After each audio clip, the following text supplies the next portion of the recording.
धन कैसे प्राप्त करें? प्रिय भक्तों, प्राचीन समय की बात है। हिमालय की शीतल वादियों में शिव और पार्वती का निवास था। कैलाश पर्वत पर बसे महादेव और मां पार्वती की जोड़ी को समस्त ब्रह्मांड पूजता था। शिव त्याग और साधना के प्रतीक थे, जबकि पार्वती करुणा और समर्पण की मूर्ति। उनके मिलन की कथा को लोग प्रेरणा के रूप में देखते थे।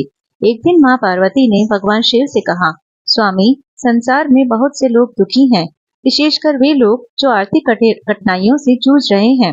वे हमारी पूजा तो करते हैं, लेकिन उनके दुख कम नहीं हो रहे। उन्हें सही मार्ग दिखाने का समय आ गया है। क्या हम उन्हें धन प्राप्ति का कोई सरल और सच्चा मार्ग नहीं दिखा सकते? शिव ने गहरी मुस्कान के साथ पार्वती की ओर देखा और कहा, पार्वती, संसार में धन का वास्तविक अर्थ समझाना कठिन है। लोग उसे केवल वस्त्र, आभूषण और सुख सुविधाओं तक सीमित समझते हैं, जबकि धन का वास्तविक रूप आत्मिक संतोष और मानसिक शांति है। लेकिन फिर भी जो भौतिक धन के लिए भटक रहे हैं, उन्हें सही दिशा दिखाना आवश्यक है।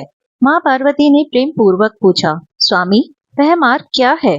कैसे लोग उस धन को प्राप्त कर सकते हैं जो उनके जीवन को सुखमय बना सके? शिव ने उत्तर दिया, सच्चा धन केवल तप, साधना और सच्चाई के मार्ग पर चलकर ही प्राप्त होता है। सबसे पहले व्यक्ति को अपने भीतर की लालच, ईर्ष्या और घृणा को त्यागना होगा। जो व्यक्ति अपने कर्मों से निष्ठावान होता है और अपने कार्य को पूजा समझकर करता है, वही सच्चे धन का अधिकारी बनता है। माँ पार्वती ने सिर हिलाया और कहा, यह सत्य है स्वामी, लेकिन क्या हम इसे सरल उदाहरण से समझा सकते हैं? शिव ने सोचा और फिर एक कथा सुनाने लगे। एक बार की बात है, एक गरीब किसान था। उसका नाम रमेश था। वह ईमानदार और मेहनती था, लेकिन फिर भी उसके पास पर्याप्त धन नहीं था।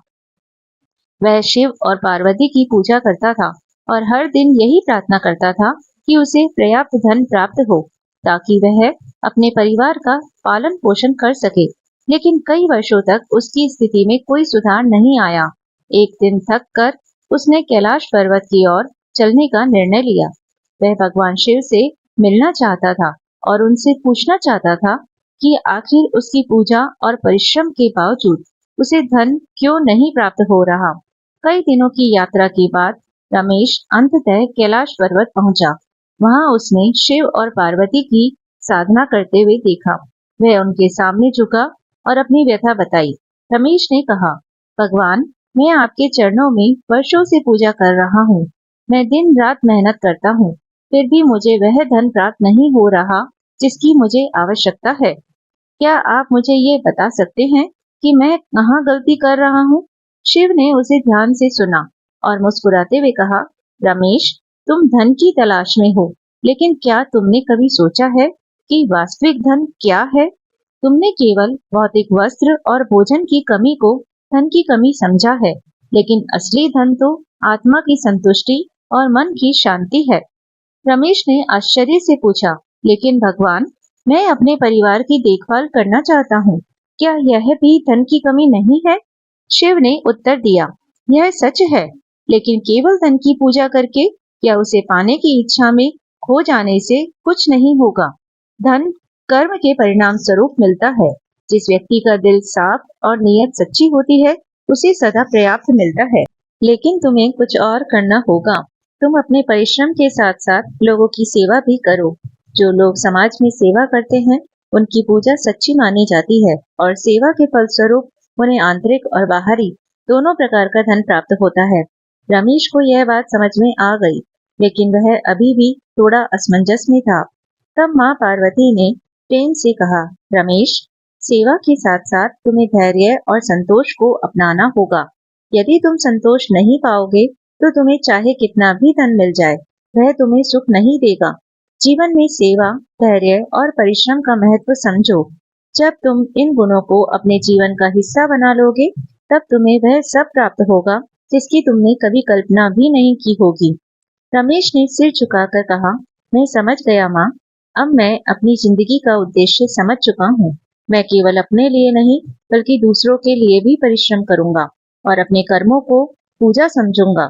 रमेश वहां से लौट आया और उसने अपनी खेती के साथ साथ समाज सेवा भी शुरू कर दी। धीरे धीरे उसकी फसलें बेहतर होने लगी और उसकी आर्थिक स्थिति में सुधार आने लगा। लेकिन उससे भी बड़ी बात यह थी कि वह अब पहले से ज्यादा खुश और संतुष्ट महसूस करता था। कुछ वर्षों बाद रमेश न केवल आर्थिक रूप से समृद्ध हो गया, बल्कि उसे समाज में भी मान सम्मान मिला। लोग उसकी ईमानदारी और सेवा भाव की सराहना करते थे। उसने जो सीखा था वह यह था कि सच्चा धन केवल धन संपत्ति में नहीं होता, बल्कि मन की शांति और संतोष में होता है। शिव ने कथा समाप्त की और पार्वती की ओर देखा।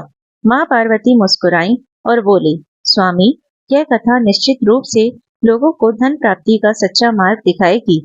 सेवा, संतोष और परिश्रम ही असली धन का मार्ग है।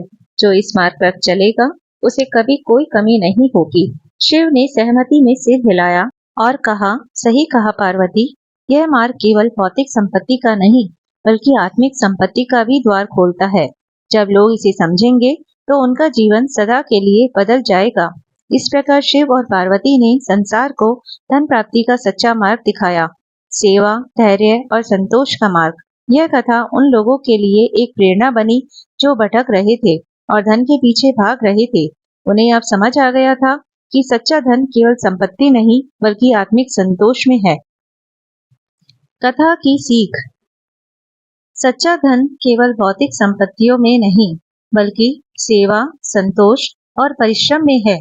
जब हम दूसरों की मदद करते हैं और अपने कर्मों को पूजा समझते हैं, तभी हमें सच्चे धन की प्राप्ति होती है। प्रिय भक्तों, अगर यह कहानी आपको अच्छी लगी हो तो आप इसे ज्यादा से ज्यादा लाइक और शेयर कीजिए और ऐसी ही और कहानी सुनने के लिए मेरे चैनल को सब्सक्राइब कर लीजिए। और अगर आप मुझे फेसबुक से देख रहे हैं तो मेरी पेज ज्ञान संग्रह को फॉलो कर लीजिए। धन्यवाद।